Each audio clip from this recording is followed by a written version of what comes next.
You wish to see me, father? My son, have you heard much news from the East and Seaguard? Only rumors. The court is too frightened to name it, for fear of the old gods not showing mercy. The rumors are true, Vaylor. Death is on the horizon, and that's why I sent for you. The nature of my request is too much for a raven to carry. Your gift from the old gods, the visions you have, would serve far better than any word from the East. Father, do you want to see the future? Yes.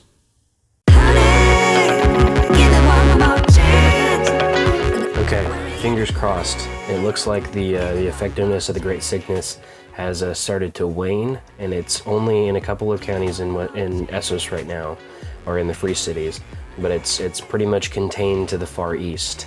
So that's good. Hopefully it continues on that path, but I've been in this view, and I don't know that I've ever spent this long in this view in a very long time, so I'm just waiting on those last little bits to end, and they're becoming very, very sparse very quickly. So look, betrothed can married, so Prince Vaylor of the Woods can actually marry Lady Lysana. I'm gonna wait till they propose it, and then I'm gonna actually hold a wedding feast for my son. So I think I can do that even though he's going to her court technically. Woo, there it is. It's over, my friends. It's over. So nothing to worry about now. We can just focus on building in the castle, the bear fort. We can just focus on the bear fort for right now, and we can move forward with our original plans. These probably won't ever get built. Household guard, maybe. We've talked about that, but I won't build a dragon pit. It's just not worth it to reduce the size of our dragons. I know it gives a really big boost to taming, but honestly, it's in my opinion, it's not worth it. And I may change my mind, but as of right now, that's where I stand. Slavery is not a thing in the woods, so we're not worried about there. So we only have 3 other things that we can build for the time being. So we need to take a look and see. Heavy infantry is a big deal to me.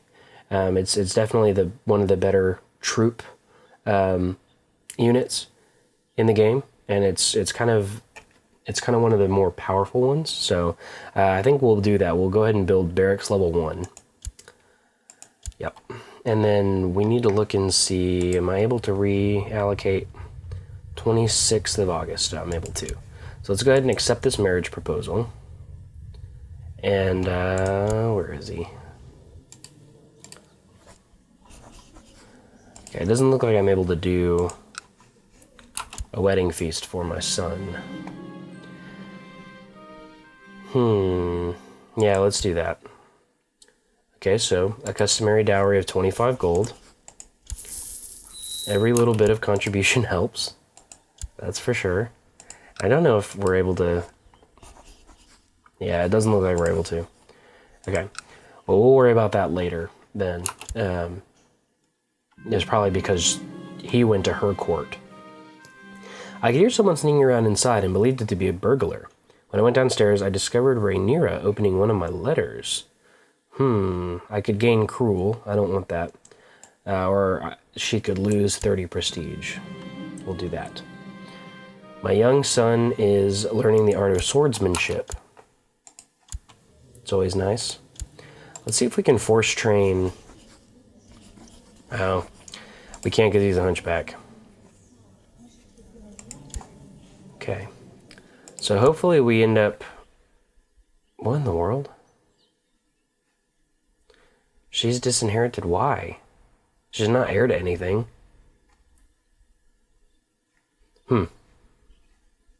That's odd. That's very odd. We have a couple years before we can cancel the ambition. But if we can see the realm prosper for 5 years, we'll have kind of an opportunity to gain 1 stewardship and have a boosted level of prosperity in the woods. And then maybe we'll be able to take that quest for the Valyrian steel sword.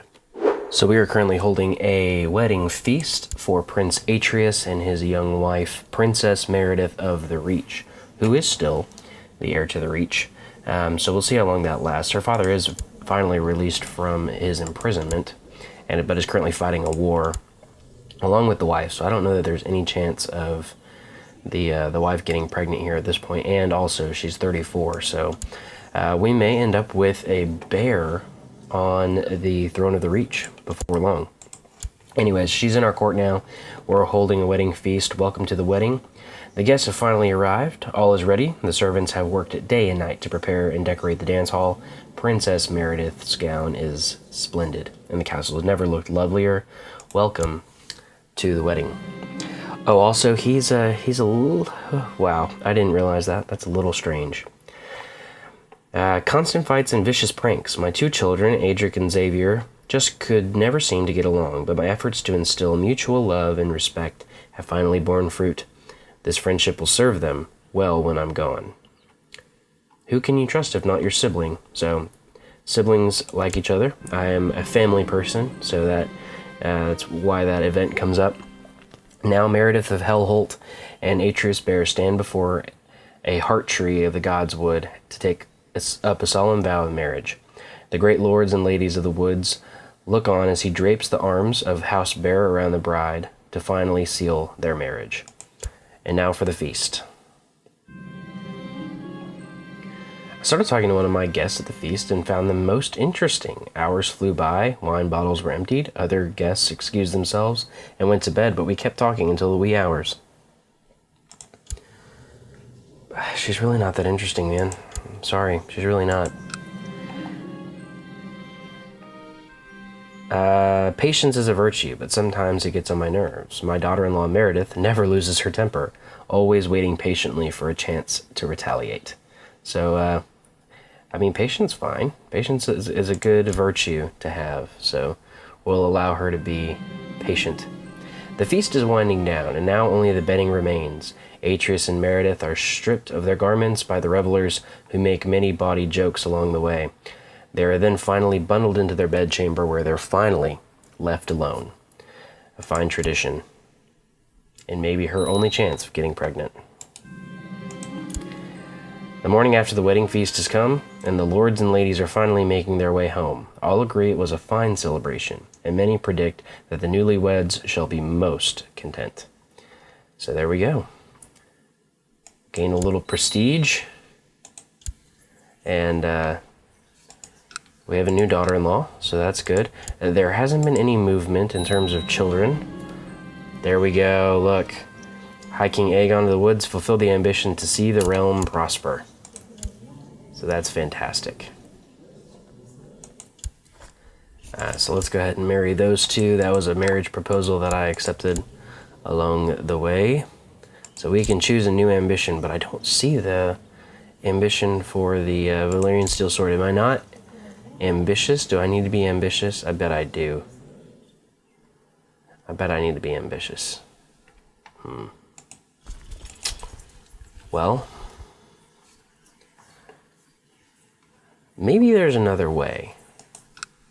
Maybe there's another way to gain the sword. Okay, so after doing a little bit of research on the front end of this, we can do the Valyrian Steel Sword quest again now that we don't have one. The question is, we have to be either ambitious, envious, greedy, or proud in order to take on that ambition, and we don't have any of those traits currently. So we need to figure out a way that we need to obtain one of those traits. The other option in this submod in particular is to have the Valyrian culture group, so either Associ Valyrian, Westerosi Valyrian, High Valyrian, and to be a dragon rider, and then once you have 400 wealth, you'll have the option to actually forge your own. And I think with the Valyrian culture group, your court physician, so instead of maester, maybe it's priest, it's probably priest. So instead of your priest, you have a storm singer, and they play a role in that event chain. I haven't played it before, so I don't know exactly what the process looks like once you actually, start that chain of events, but I do know that we are first man culture, even though our portrait culture is High Valyrian, has nothing to do with our actual culture. So we don't have that option at the moment, and we probably won't for the very near future. So what we need to do is we need to focus on getting one of those traits, either ambitious, proud, greedy, or envious. And I don't want greedy or envious. I would like ambitious or proud. So I need to figure out a way to go about getting those. And I just need to look at the decisions that we make, the things that happen, the things that crop up. I need to be able to look at those and say, okay, does that give me proud or ambitious? I would even take some of the other traits. I wouldn't be super happy about them, but we're kind of at a point later on in our life where it's probably okay. In order to, or where we could have some of those negative traits and it wouldn't make such a impact on our ability to rule or lead, considering how much we've unified the woods so far. I did notice we have this county down here in Aderdale, and we actually have one small, we have a castle down here in Blackhaven as one of our vassals. And it's these marriages that are really getting into everything. We do have the ability to claim Woodmere now from this guy. We have from the Straits of Tarth. We have the ability to claim it. We also have the ability to claim Massey's Hook by Dragon Conquest. I think we took a look at this guy not that long ago, but we have another dragon rider who's here in Westeros. He has a much better dragon than we do at the moment. So maybe that's not the fight we want to pick. I don't know. All I know is that he has this area. And if we want to incorporate that into our little empire, then we can. But at the moment, I don't think I'm going to do that. I would try to claim Woodmere just to kind of round out our borders, but I'm really not interested in going to war right now. If y'all think I should, leave a comment down below. We'll do it in the next episode. But for right now, in this 5 seconds, I don't think I'm going to do it, just because I don't feel like I really need to at the moment. But yeah, leave a comment down below if you think I should. I'd be more than happy to listen to y'all. I do want to take another ambition for the time being, and I think what we'll do is maybe we could do build a war chest, but I don't know that we want to go to war.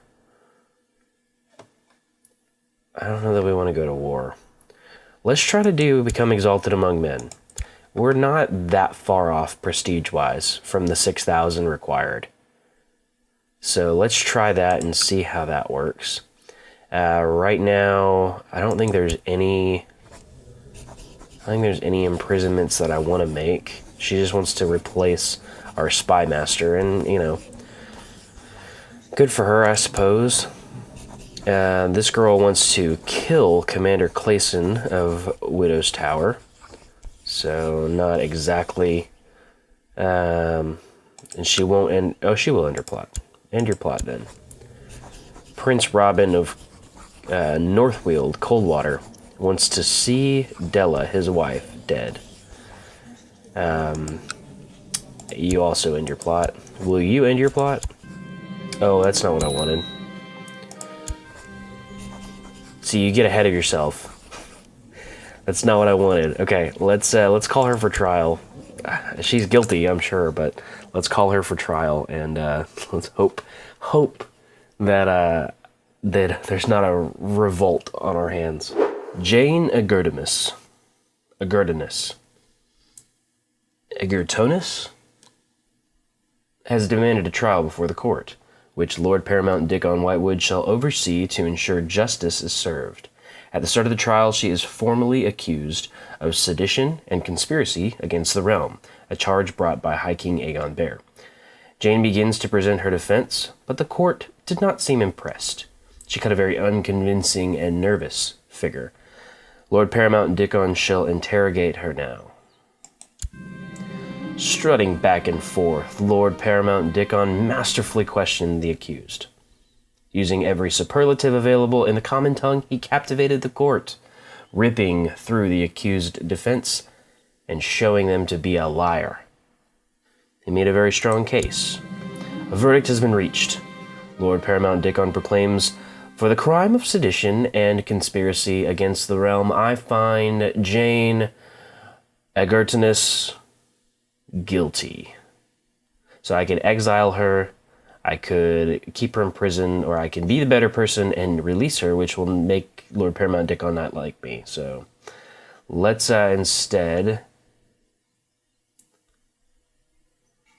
let's banish her. Instead of killing her, let's banish her to Lemonwood. It's a fate worse than death, if you ask me. My liege, may you live in harmony and contentment. Your demand is just. My scheming was obviously misdirected. I hope you find it in you to forgive me. That's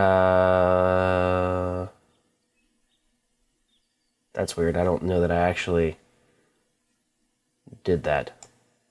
The good dragon. Oh.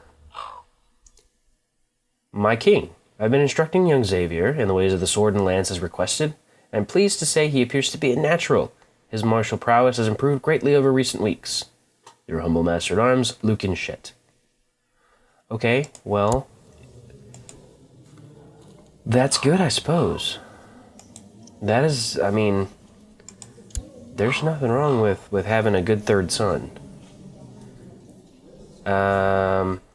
My liege, I believe one of your vassals can be discouraged from associating with conspiratorial factions if the proper leverage is obtained. How do you wish to proceed?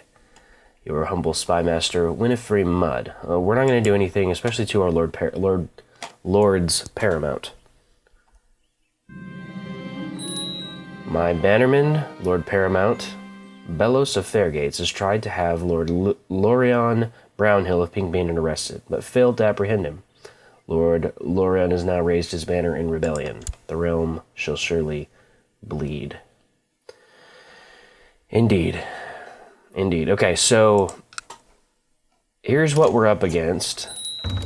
Uh-oh. A arranged marriage. Oh, awesome. It's time. It's time. My liege, your wisdom and mercy are legendary. We propose that Lord Zachary of the Woods and Princess Neris of the Woods marry. So our daughter is finally of age in order for Lord Zachary to wed her. Let's do it. I think that's... We'll give some good gold to House Whitewood. We'll pay a good dowry. And hopefully we can have a wedding feast and all of that, and hopefully they start to have children fairly soon. That would be... Oh, look, he's content. Good for him. Good for him. We're hopefully going to make you something good. Part of our council, for sure. Absolutely. As we continue on. Now, let's ask for that dowry. There we go. An agreement has been reached with Paramount Dickon to see Lord Zachary Whitewood and Princess Neris Bear wed. And now the dowry is due to the groom's house.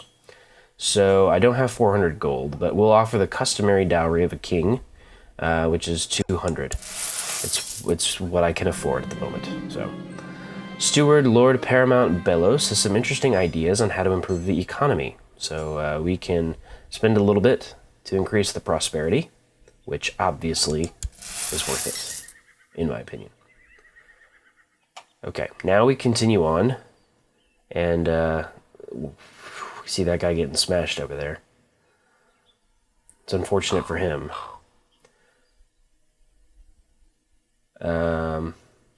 I don't care about that. So, as far as I can tell, we're good on all of our claims. Oh, look. My son Atreus is modest and humble, never showing off or bragging. Humble is a good trait, but he could also gain proud or wrath there.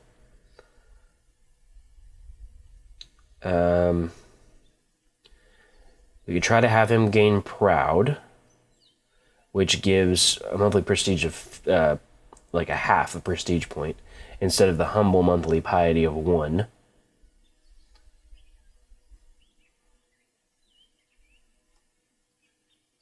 I think Prince Atreus would be humble. I think that kind of fits his character mold. So we'll quietly encourage him to be humble. I think he should be coming up to the point where he finishes his education too.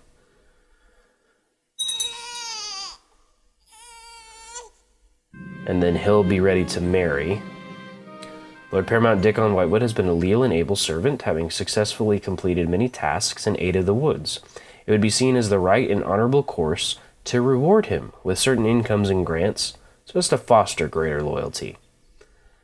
So we'll give him a gift of 34.8 gold in order to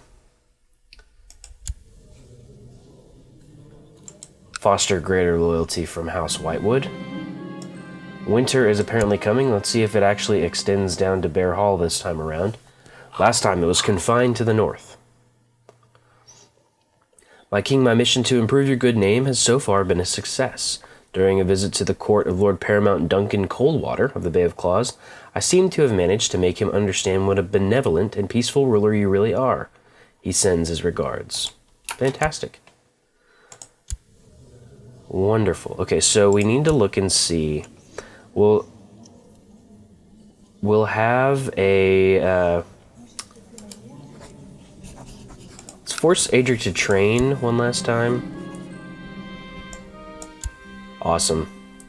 So he's actually going to end up with probably like a 3rd tier education, I would think. Yeah, see, look. Atreus is finished, and he's just a competent steward. That didn't turn out as I wanted it to, but it could lead to a bear, like a member of House Bear, on the seat of the Reach. Which, you know, I think we take... Wow, why is his heir... Okay, now I'm confused. Because the heir of the Reach, if I'm reading this correctly, is a vassal of one of our Lord Paramounts, who is a vassal of us. So either way, we might be getting the Reach. I don't know how that would work, but that would be very interesting if that were to come about. Either way, the daughter of the daughter of the King of the Reach is going to be in a regular marriage. She's disinherited, that's why. I don't know how she got disinherited, but she is. I should have seen that pretty quickly, but I didn't. So yeah, we'll have to see what happens with that, but at least our children from this branch will have a strong claim on the Kingdom of the Reach, or they should. We'll see. We'll see how all that turns out. Oh, look, he's authoritative. That's good. But yeah, not the greatest stats in the world. Adric Rivers should turn out okay. Maybe have a tier 2 or a tier 3 education. Yeah, that learning, that was what did Atreus in, was the learning wasn't high enough to get that next tier. So hopefully Adric will have that ability to have that next tier education, and then that should give him, I would say, he should end up with about 14 or 16 intrigue, which is good to go along with 14 martial. I mean, that rounds out a pretty good character to maybe potentially give a cadet house too. So we'll have to see. We'll have to see how that turns out. And then Neris is already pregnant. Wow, the Whitewoods move fast. Holy crap. Good for her. Good for her. Okay. That's a good thing. That's not a bad thing. Okay. Let's move forward and see what trouble we can get into. Just wanted to clear something up really quick because this has kind of come up in some conversation in recent episodes. So there's been some question about potentially the issue with my children having bad congenital traits being because of the curse of Harrenhal, which it makes sense in some capacity, but on the other side, we're so far in the past that Harrenhal was never destroyed, and actually King Heron the Black never built Harrenhal over God's Fort. There is no such thing as Harrenhal at this point. I do, like, there is stuck in this important decision to rebuild Harrenhal, which I think it's just kind of something that hasn't been removed from the submod yet. But the way you can always tell in the actual base mod is if Harrenhal has been rebuilt, is if these towers down here do not have the modifier ruined castle, and none of them do. So yeah, that's all of those. None of them have that, and then Harrenhal doesn't have any kind of ruined anything. So yeah. So no, it's not that. I have no idea what it is. That doesn't mean that I understand it any more than, you know, anything else. But no, it doesn't have anything to do with that anyways. So yeah, the Bear Fort is not the reason for us having a hunchback child or a dwarf daughter. It's just something that happened. Our dwarf daughter might be our master of coin before long. Look at that. Okay, so I was wrong about the eventual intrigue level, but my young bastard son has finished his education in the intrigues of the court. I notice with pride that he's attained nothing less than a masterful level of knowledge. So he becomes an elusive shadow, which is always nice. But his stats aren't nearly as good as Lord Zachary's. So wow, she looks like an elf. But yeah, his stats didn't turn out nearly as well as Lord Zachary's did. So he'll still be a good option if we decide we want to do a cadet dynasty. But I think what we'll do is we will propose a foreign tour for him once he's 18. So we'll give him about 2 years. We'll propose a foreign tour, let him go travel. If he doesn't come back, it's really not the end of the world. But if he comes back a better man, then we will maybe have some traits and some stats to work with for the cadet dynasty. I think he has to be 18 for the cadet dynasty anyways. You know what? He can have it now. But I need to have a lordship to give him, basically, is how that works. So we could maybe consider taking a lordship somewhere. Oh, look, we have a piece of the north, too. We're, like, bleeding out. It actually belongs to one of our Lord Paramounts.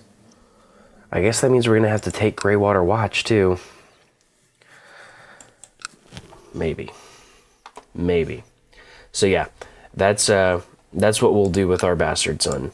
And in the meantime, I'm hoping our son actually has a child. I may need to check what's going on here, because they shouldn't have not had a kid by now. Okay, so our Master of Coin, Lord Paramount Belos of Blackwood, has died, and his son is inherited now. So we need to choose a new Master of Coin. And in order to do that, we're going to have to look and see who our best candidates are. Because I think, yeah, we really don't have very many good candidates. And maybe it's time for us to look and see who is available, who is not a ruler. Doesn't matter, not in prison would be preferable. Yes in diplomatic range, and yes willing to join court. Search all, filter by stewardship. Here we go. Here we have a really good character. Who's actually in our realm, if I'm not mistaken. Acorn Grove. Not sure exactly where that guy is. There's also a treasurer of Guy of House Mud who would come to court. Let's do... This guy's ambitious, so maybe I don't want to invite him simply because maybe he won't be satisfied and he'll leave soon. This guy's not ambitious, so maybe he's the better option. Plus he has the better stat, so... I don't know why he's Master of Arms. That's kind of not a good spot for him. But yeah, Master of Coin, we'll invite him. Oh, wow. Breeding dragons is a dangerous game, but you've managed to obtain a new clutch of dragon egg from Wing Stranger. Wow. Nice. So...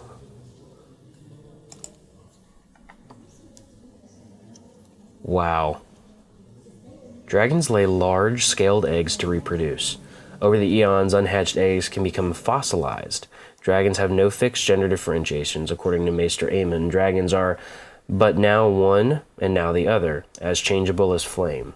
Presumably, this means that they're able to change from one sex to another and back for whatever reason, but the mating habits of dragons are not fully understood. So, we need to figure out what we're going to do with this dragon egg. Okay, this marks a very key moment in the history of the Kingdom of the Woods because this is the first time we've had a courtier couple produce a child that inherited a congenital trait.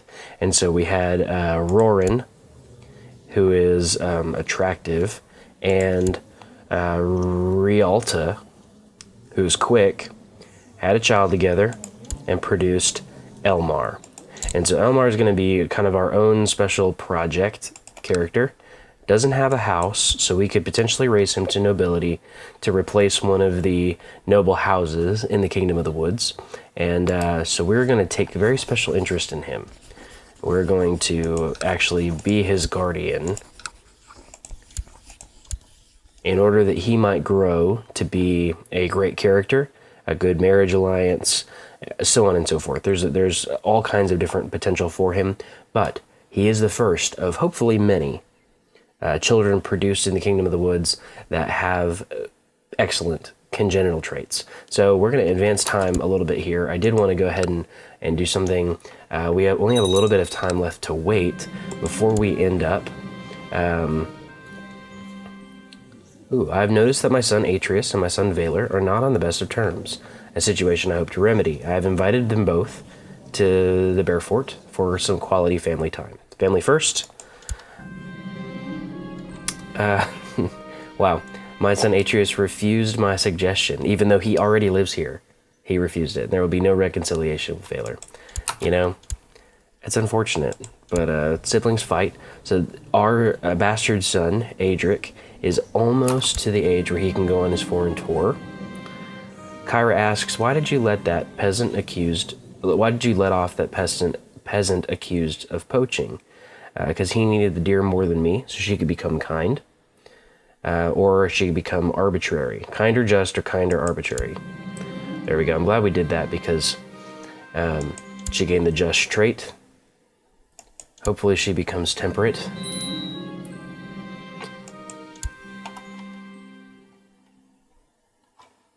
Young Xavier never stops eating, always staying longer than anyone at the table. So he has a chance of becoming gregarious, which would be nice.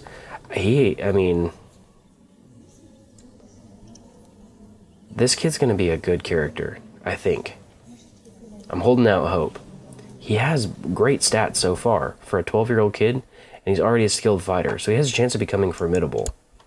Oh, he gained gluttonous. Are you kidding me?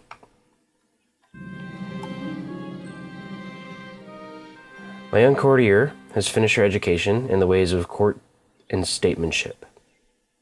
It is evident that she has excelled in her studies. So I'm going to ask that girl to leave court as soon as she's an adult anyway, so it doesn't really matter. Because if you look, I've been weeding out our court of all of the leftovers. And where is she? I don't think she's down this far. There she is. Yeah, she's 16. She doesn't have any good congenital traits. Her stats are blah. Asked to leave court. So there we go. So I've been gradually weeding out and inviting more. I don't want our court to get bloated with a bunch of people. 70 is probably a good range to be in. But as people die and that kind of stuff, it'll kind of balance out, I do believe anyways. Everything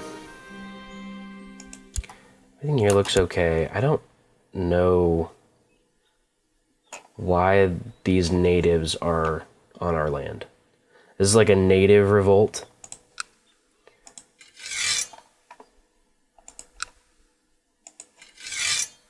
We're gonna converge on them. I really don't like having to do that, but it's a foreign war that we really shouldn't be involved in, but they're trespassing on our lands, which I don't like. Okay, a daughter was born to Thorin Rivers and Darian, who are another couple. but she doesn't have any congenital traits. Dang. See, he is attractive, and she is a genius, so that didn't result in anything. I'm like having to do my own scientific testing here, guys, just so you know. So it's not a perfect science by any means. I won't ever claim for it to be. So now we're at a point where we can send Adric off on his foreign tour. So we're going to propose a foreign tour for him. Let's see what happens. He may go to Valyria. He may come back with a Valyrian steel sword. I don't know. But I do know that, if anything bad happens, he's not our heir. He's not anything, he can come back married, and I won't really feel that bad about it. So let's hope. Your bastard son, Adric, seemed excited at your proposal and has agreed to undertake a tour of foreign lands in the name of House Bear. He will travel for a number of months, using your coin to charter a ship that will depart from Bear Hall in the coming days. So lose 50 gold, but that's okay. He appreciates the effort, and hopefully he comes back a better man. We'll have to wait and see.